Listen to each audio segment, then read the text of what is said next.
Welcome to the unpolished episode. When my team was gently encouraging me to move this podcast to video, honestly, I resisted. For years, 4 years, I could just record the audio version whenever I was available. My hair in a ponytail, a glass of wine, just talking to a microphone.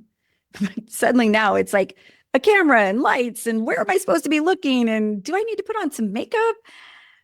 I was creating this whole workaround while working on this episode about workarounds.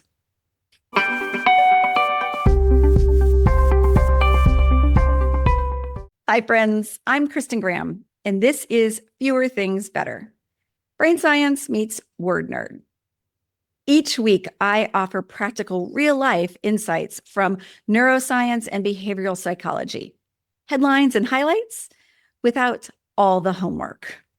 The bottom line on top of this episode is that sometimes the fastest way forward is to fix what you've been working around. I didn't even have to memorize that because honestly, I've been living it a lot lately. So my mom was just in town and I was helping her do some technology things.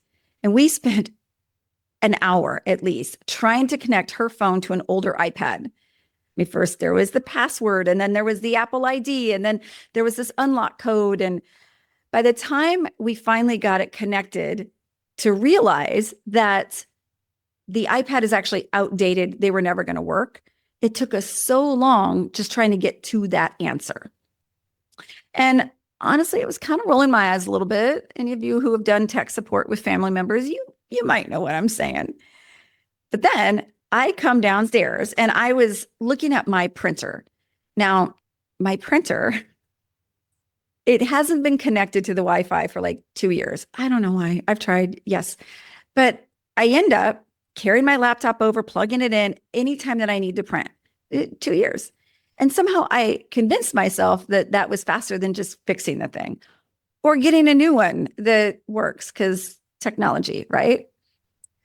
And usually this is where I'd bring in neuroscience and psychology and habits, but today I don't think we need any of that. Sometimes the biggest change we need to make isn't something we need to start doing. It's something we need to stop doing. Stop working around the problem, including recording this podcast. And listen, if you're looking for the perfectly polished person who has all of productivity things figured out, seriously, send me their link. I'd love to subscribe. But this is what building something actually looks like. It's messy and it's iterative, and I'm going to look in the wrong place. And you know what?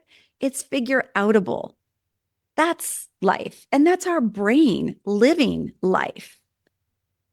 So here's my question for you. What's your version of a printer? What's something that you keep working around on? Maybe you don't even notice the time and the energy that it costs you. What are you trying to duct tape behind the scenes instead of just upgrading, replacing, or no longer using? And this doesn't just apply to technology. It applies to people, to our work, to our efforts, sometimes even to where we live. If it's really not working for you, you don't have to work around it. Maybe today is the day that you look for what happens when you don't. So take care to take good care and just the right amount of care.